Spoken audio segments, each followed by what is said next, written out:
अस्सलामुअलैकुम दोस्तों, खैर मकदम है आप सबका आपके अपने YouTube channel career guide point पर। तो दोस्तों, आज फिर से आप लोगों के लिए उर्दू, हिंदी और इंग्लिश अल्फाज का ज़ख़ीरा लेकर आया हूँ।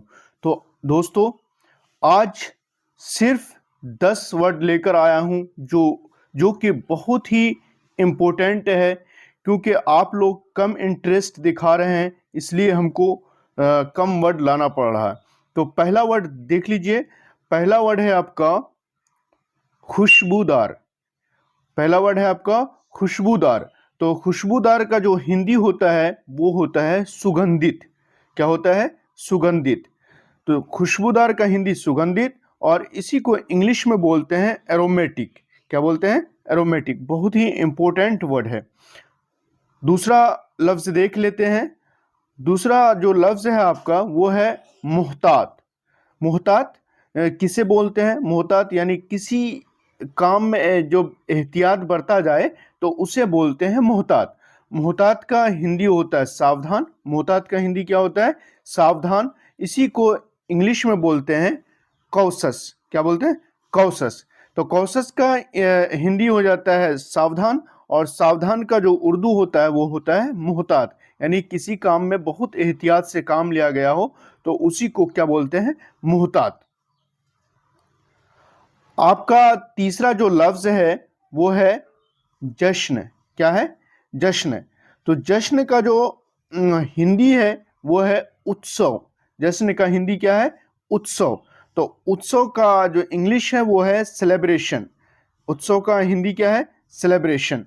तो जश्न जश्न जो मनाते हैं, जब त्यौहार के मौका पे या किसी और मौका पे जश्न मनाते हैं, उसी को हिंदी में क्या बोलेंगे? उत्सव। और उसी को इंग्लिश में बोलेंगे सेलिब्रेशन।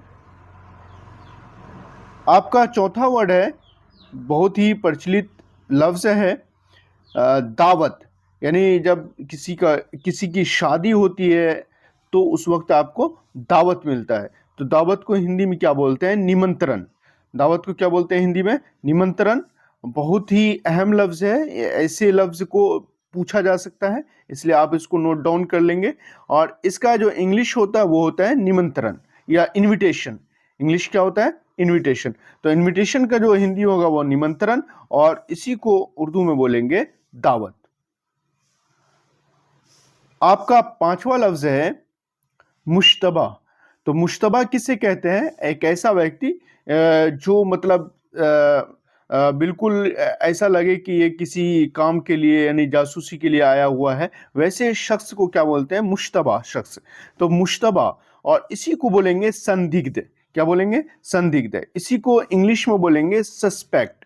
तो सस्पेक्ट, संदिग्ध और मुश्तबा, तो ये अलग अलग लैंग्वेज में है, लेकिन मुश्तबा ऐसे व्यक्ति को बोला जाता है, या चीज़ में भी कोई चीज़ मुश्तबा होती है यानी उसका हकीकत मालूम नहीं होता, तो वो क्या होती है? उस वक्त तक मुश्तबा होती है। तो उसी को मुश्तबा को क्या बोलते हैं? संदिग्ध। यानी जिसमें शक पाया जाए। संदिग्ध का मतलब जिसमें शक पाया जाए, वैसी चीज़ों को या वैसे व्यक्ति को संदिग्ध व्यक्ति बोलते हैं या संदिग्ध चीज़ बोलते हैं, कि इसमें कुछ है तो नहीं। इसी को इंग्लिश में क्या बोलेंगे? सस्पेक्ट। क्या बोलेंगे? सस्पेक्ट। बहुत ही अहम लफ्ज है। आपका जो छठा लफ्ज है वो है सुबूत। सुबूत का जो हिंदी होता है वो होता है प्रमाण, और इसका इंग्लिश होता है एविडेंस। बहुत ही प्रचलित लफ्ज है सुबूत। सुबूत का हिंदी प्रमाण, और प्रमाण का इंग्लिश एविडेंस। आपका सातवां लफ्ज है नुक्ता-ए नज़र। नुक्ता-ए नज़र, और इसका दूसरा मुतरादिफ अगर उर्दू बोलेंगे तो नज़रिया। दोनों बोल सकते हैं, नुक्ता-ए नज़र, या आपको लिख के दिखाते हैं, ये नज़रिया। नज़रिया, तो या तो नुक्ता नज़र या नज़रिया। इसी को हिंदी में बोलेंगे दृष्टिकोण। क्या बोलेंगे? दृष्टिकोण। या इंग्लिश में बोलेंगे पर्सपेक्टिव।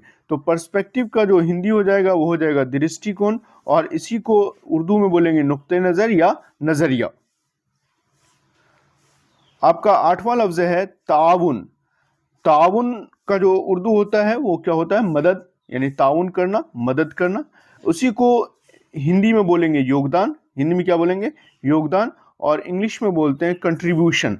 तो कंट्रीब्यूशन का जो हिंदी हो जाएगा योगदान हो जाएगा, और योगदान का जो उर्दू होगा क्या होगा, ताउन, यानी ताउन करना, मदद करना, योगदान देना अपना, और इसी को इंग्लिश में क्या बोलेंगे, कंट्रीब्यूशन।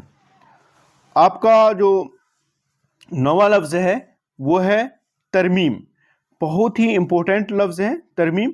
तरमीम जैसे जब संविधान वगैरह में या कॉन्स्टिट्यूशन में कुछ मतलब निकालना होता है या बढ़ाना होता है तो उसको क्या बोलते हैं, तरमीम। उसी को हिंदी में बोलेंगे सुधार, और इसको इंग्लिश में बोलते हैं अमेंडमेंट। यानी अमेंडमेंट बिल लाया जाता है, जैसे अभी वक्फ बिल लाया गया है, यानी अमेंडमेंट करके या सुधार करके या तरमीम करके, तो इसी को बोलेंगे तरमीम करना या अमेंडमेंट करना या सुधार करना।